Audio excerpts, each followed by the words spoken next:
As you may know, simulation quickly mimics the operation of real systems through time. Modern computer graphics and animation provide visualization of your processes. So it's the perfect tool to help justify your capital investment in a brand new facility or your process improvement efforts. The old saying that a picture is worth 1,000 words is greatly multiplied with simulations. Simulation tools fall into several categories. Since people can often be unaware of the differences among the tools or even the existence of any of them, we'll briefly explain the major categories. Kinematic tools like Siemens Tecnomatix RoboCAD and Process Simulate Robotics let you analyze the real-time motion of robotic work cells, optimize their cycle times, optimize welding sequences, and increase process quality. Ergonomic tools like Jack and Process Simulate Human let you analyze human motion and optimize the ergonomics of human operation to enhance worker efficiency and minimize injuries. Note that the focus here is on the actual motions that a worker makes in order to complete a task. Computer-aided engineering tools like NXCAE let you analyze specialized items like thermal and flow analysis and finite element analysis early in the design process. This results in better performing products. Computer-aided manufacturing tools like NXCAM let you analyze specialized items like tool design, NC programming, feature-based machining, and collision detection. This automates the development of molds, dies, and fixtures for higher quality, lower cost, and faster turnaround for machining.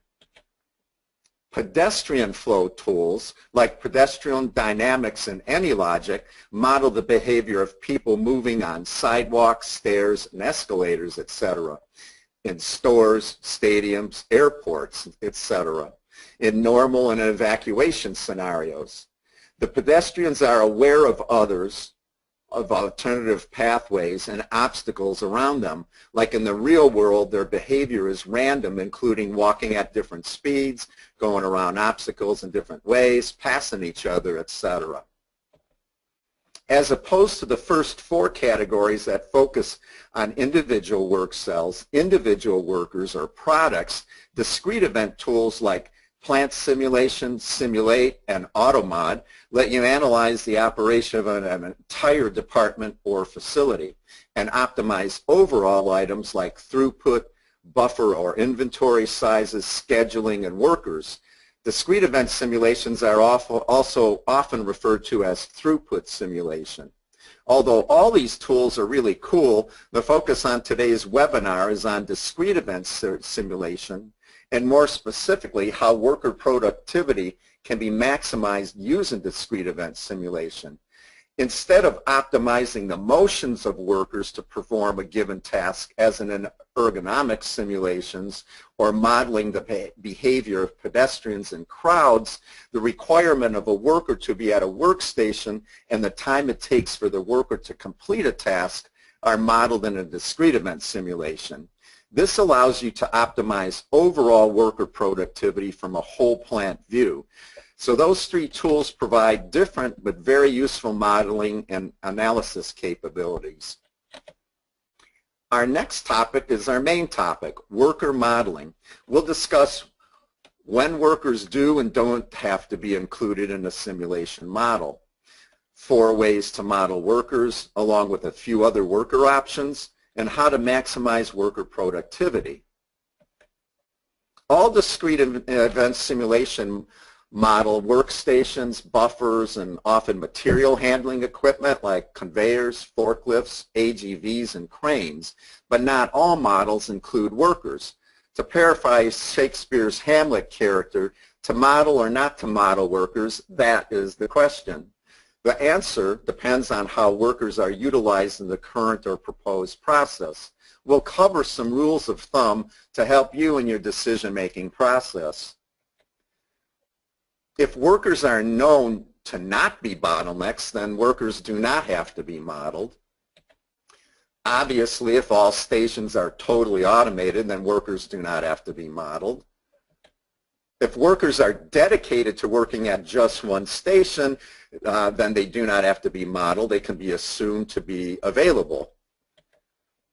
If cycle times are relatively long compared to the time it takes for workers to walk to stations, then they do not have to be modeled either. On the other hand, if workers are a known bottleneck, for example, a layoff resulted in stations waiting for workers, then the workers should be modeled. If workers work at more than one station by traveling between them, then the workers should be modeled since the likelihood of a station waiting for a worker is greatly increased. If you wish to optimize worker productivity by playing what-if games, then the workers should be modeled. Games include experimenting with allowing workers to work at more than one station, creating a new pool of workers who can work at a set of stations, working overtime, adding shifts, or working during weekends. If you want workers to appear in your simulation, then the workers should be modeled. A couple of my clients added workers to their model purely to let managers and execs see where workers work versus automated stations. There are a few ways to model workers, but not all discrete event simulation tools have all four ways that we'll be looking at here. Since Tecnomatix Plant Simulation has all these options, it will be used in the example screens you see here and in the demo simulations that we'll look at a bit later. Each way requires that a pool of workers is included in the model.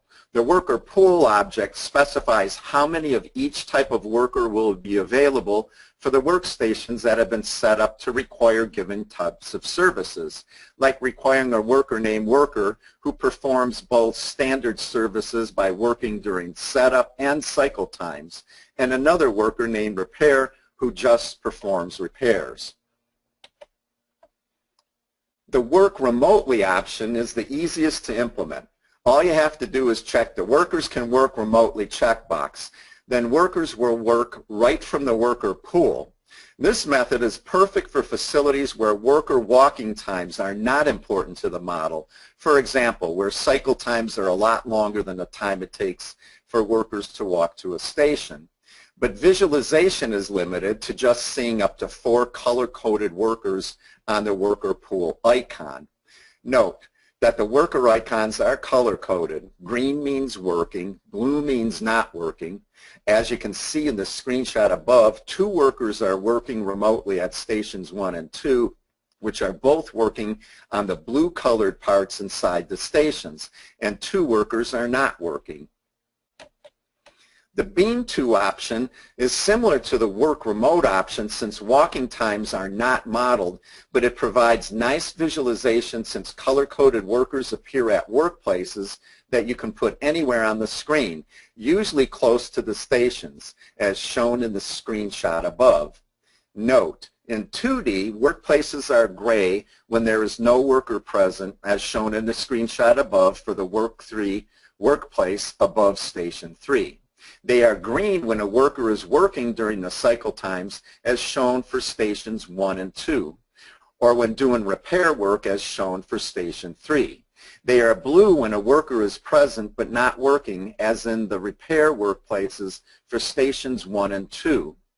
In 3D, the stations as well as the workers appear in 3D. This method is also perfect for facilities where worker walking times are not important to model, but where worker visualization at the stations is important for communication purposes. Instead of working immediately when required, as in the Work Remotely and Beam To options, the Walk Along Footpaths option includes the time it takes for workers to walk to and from the stations. But this option requires more modeling time since you add footpaths that provide a path from workplace to workplace, as shown in the screenshot. The 4 footpaths appear in dark gray in 2D and light gray in 3D.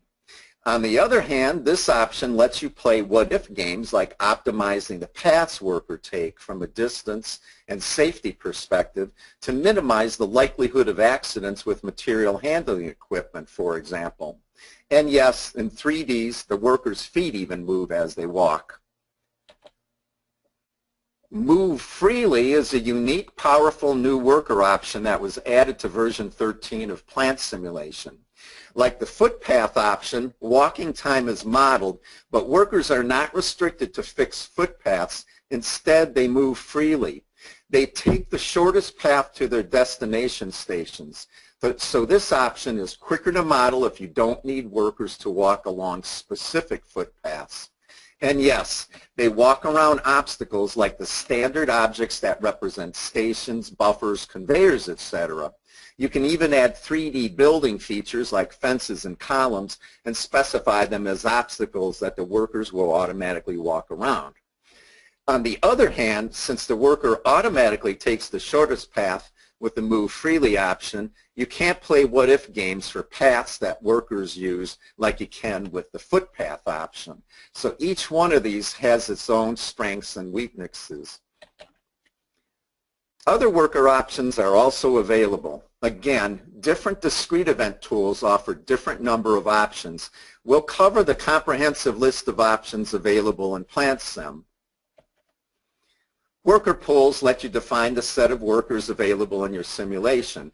For example, 10 workers who work during both the cycle time of a station, 2 workers who repair stations that are down, and 1 worker who sets up stations before work is done on a different type of part. When the simulation runs, workers are assigned to the appropriate station. If they are available for work, they are sent to that station unless they are already at that station. If they are not available, then the station waits until the worker arrives before completing its cycle.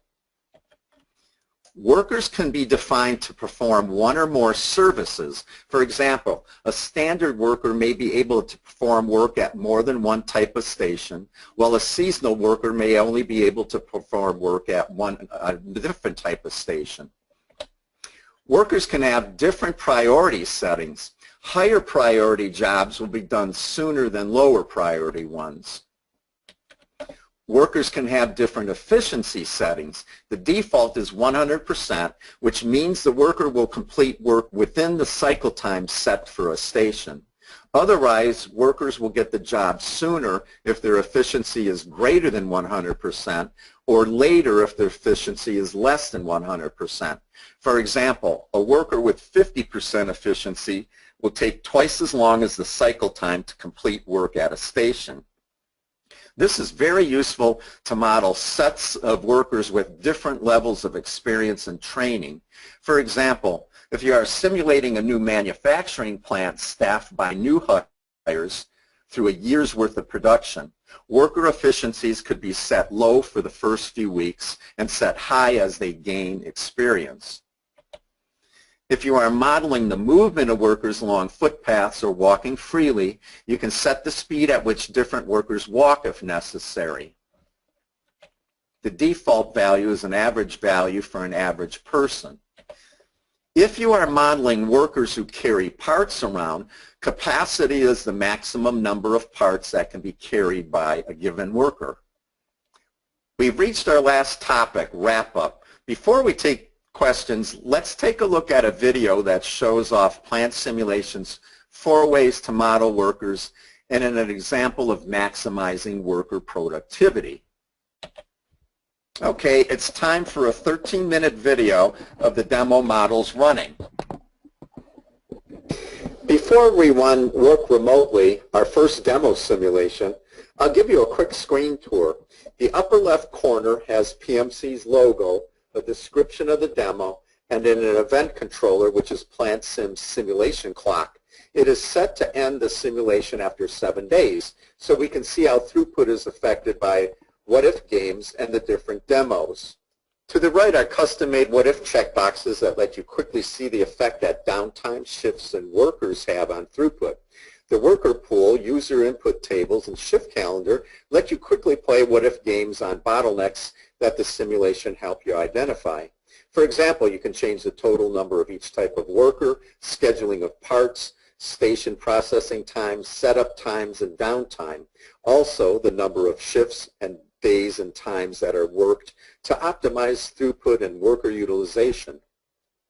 At far right are charts, diagrams, and bottleneck analyzers that help pinpoint bottlenecks that you can concentrate what-if games on. At left side, we have on-screen statistics that displays units per hour and total units throughput, and an icons key that shows the color coding for the two different parts that move through the stations, blue for part type 1 and yellow for part type 2. It also shows the color coding for workplaces, gray for worker not present, green for worker working, and light blue for worker waiting for work.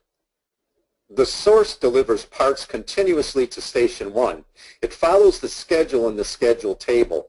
As you can see, 2 Part 1s are scheduled first, followed by 1 Part 2. This sequence is repeated until the end of the simulation. Since setup times are triggered in the stations whenever the part type changes, the schedule can have an impact on throughput. As you can see, it is very easy to play what-if games with the schedule by changing it in the schedule table to minimize setups. We won't be showing scheduling optimization here since our focus today is on worker optimization. After Station 1 finishes working on the part, it moves through Stations 2 and 3, then to the drain where statistics are collected and the part leaves the simulation. Now let's run the simulation slow so you can see the action. You can see parts moving through the stations. The little LED lights above the stations indicate the state that a station is in. Green means working, yellow means blocked, red means it's down, orange means it is waiting for a worker, light blue means off shift, and blue means breaks during the shift. If you look up at the worker pool, you can see 4 out of the 8 workers that are defined in the worker pool. 4 workers and 4 repair workers. They are colored green when working.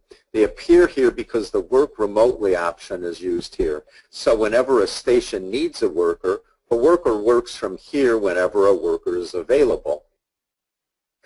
Like the work remotely option, the beam to workplace option does not model the time it takes to walk to from stations, but it provides nice visualization since color-coded workers appear at workplaces that you can put anywhere on the screen, usually close to the stations, as shown in the screenshot above. Note that the workplaces for workers who work both during a station cycle time and setup time and who do repair work are all gray here to indicate that workers are not present. Let's run the simulation slow so you can see the action. As you can see, the workers are beamed to the stations as soon as the station is ready to work on a part. Again, the workplaces are color-coded, gray for worker not present, green for worker working, and light blue for worker waiting for work. Unlike the work remotely and beam to workplace option, the walk along footpaths option models the time it takes for a worker to walk from station to station. It also visualizes the workers actually walking along them. The default color for a footpath is dark gray, as you can see in the screenshot. But this option does require a bit more modeling work to lay out the paths, and they take up screen space too. But it's perfect for a facility where paths and walk time are important.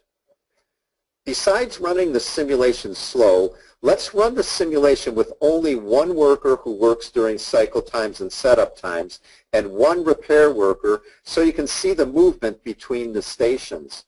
This time we've got the 3D window open too. As you can see, Plant Sim lets you see both at the same time if you'd like.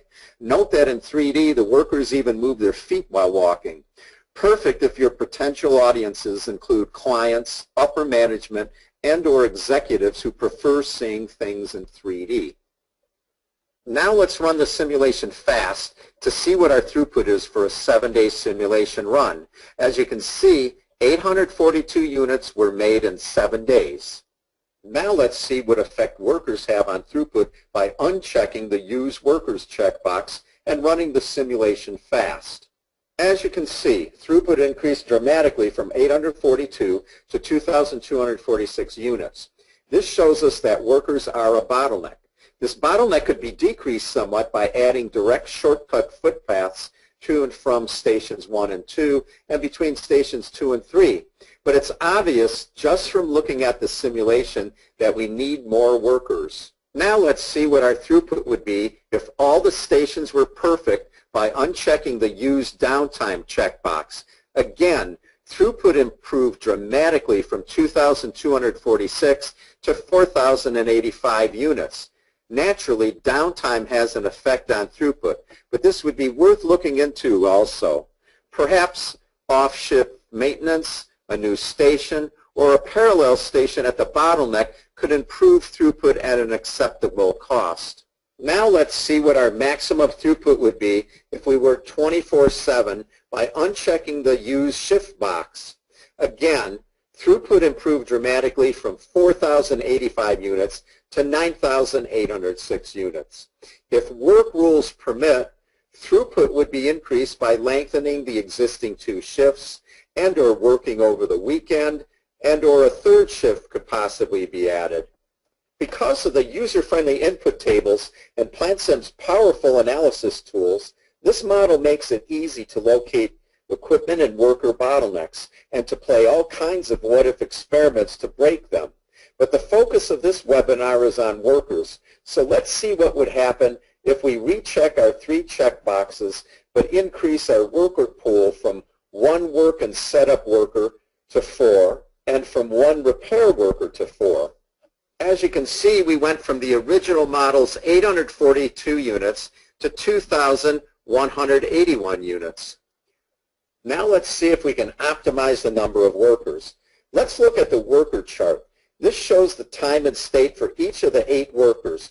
Gray represents percent time waiting, brown represents percent time doing setups, green is percent time working, light red is time repairing, blue is unplanned time, in other words, time between shifts, and light blue is pause time, in other words, breaks within shifts. Obviously, work and setup number 4 worker and repair number 4 worker would not want managers to see this simulation since their days are spent work-free, probably in a hiding place watching Netflix or playing Monopoly. Of course, this makes sense since there are only 3 stations in our simulation. So we know that we don't need 4 of each worker. But what is the optimal number of workers? We could play other worker what-if games by manually changing the number of workers and running the simulation like we just did for all possible configuration. But PlantSim has a powerful experiment manager to automatically try out all combinations. The multi-level experiment design option lets us easily tell the experiment manager to try out all combinations of 1 to 3 work and setup workers and 1 to 3 repair workers, both in increments of 1. As you can see, 9 experiments were automatically generated. We could have entered them manually, but the multi-level experiment design options makes it even easier.